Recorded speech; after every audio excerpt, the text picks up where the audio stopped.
crucifiés avec lui, afin que nous ne fussions plus asservis au péché. Romains 6:6. Étant réconciliés avec Dieu par la mort de son Fils, combien plus serons-nous sauvés par sa vie? Romains 5:10, écrit l'apôtre Paul aux Romains, tandis qu'il développe à leurs yeux le plan merveilleux de l'amour rédempteur. C'est que tous ceux qui sont réconciliés et justifiés doivent régner dans la vie. Romains 5:17. Autrefois, le péché régnait sur eux. Maintenant, la grâce doit régner par Jésus-Christ. Quelqu'un demandera peut-être, continuerons-nous à pécher pour que Dieu manifeste sa grâce abondante? Romains 6:1.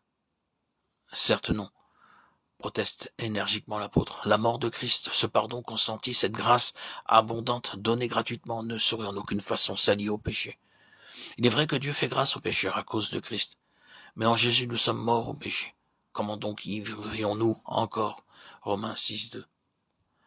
À mesure qu'il expose aux Romains le message qu'il a directement reçu du Seigneur, l'apôtre Paul devient de plus en plus véhément et s'exprime avec une émotion grandissante. C'est qu'il a compris, lui, la tragédie du calvaire ou le péché de l'homme.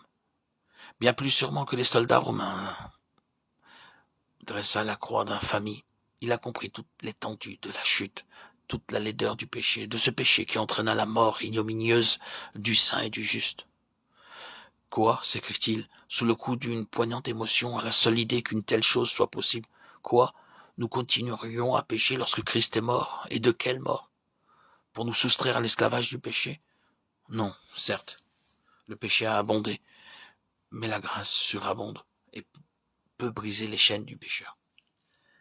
Et il expose de façon si lumineuse la portée, les répercussions de la mort du Seigneur, qu'aucun disciple à Rome ne pouvait plus ignorer la signification du sacrifice du calvaire. Notre vieil homme, notre ancienne nature, enclin au mal, ont été crucifiés avec Christ. Le voilà le message de délivrance, après quoi soupire toute âme qui gémit sous le poids du péché. Nous tous, qui avons été baptisés en Christ, nous avons été baptisés en sa mort. La croix du Seigneur et son tombeau restent à jamais comme un abîme, placé entre nous et notre passé, nous et le péché. Christ est ressuscité des morts, et nous aussi avec lui. En lui, nous vivons désormais en nouveauté de vie. Romains 6:4. Cette vie nouvelle n'est possible que si l'union avec Christ en sa mort a été réelle, profonde. Une simple adhésion de l'intelligence ne suffit pas. Il faut que, par la puissance de Saint-Esprit, le racheté soit si intimement uni à son Sauveur, qu'il partage vraiment la ressemblance avec lui en sa mort. Romains 6:5. Alors, affirme l'apôtre, nous connaissons la puissance de sa résurrection. Nous savons avec certitude que nous sommes crucifiés avec lui, parce que le péché ne domine plus sur nous. Celui qui est mort est justifié. La tyrannie du péché est brisée. Bien plus. Cette communion à la mort de Christ n'est pas uniquement une expérience négative, une expérience de mort, mais aussi de vie. Nous sommes affranchis de l'esclavage du péché, non seulement par sa mort, mais par sa vie. Vie de résurrection qui a vaincu la mort, et se manifeste en nous. Ceux donc qui sont morts au péché vivent en Christ. La vie de Christ, ne rencontrant plus d'obstacles, se communique à eux comme celle du cep au sarment. Une vie nouvelle, une vie divine, une vie en Dieu. Vie féconde, vie de victoire, vie triomphante où l'on règne.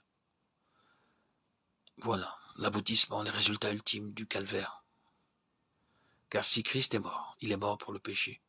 Mais maintenant il est vivant pour Dieu. Romains 6:10.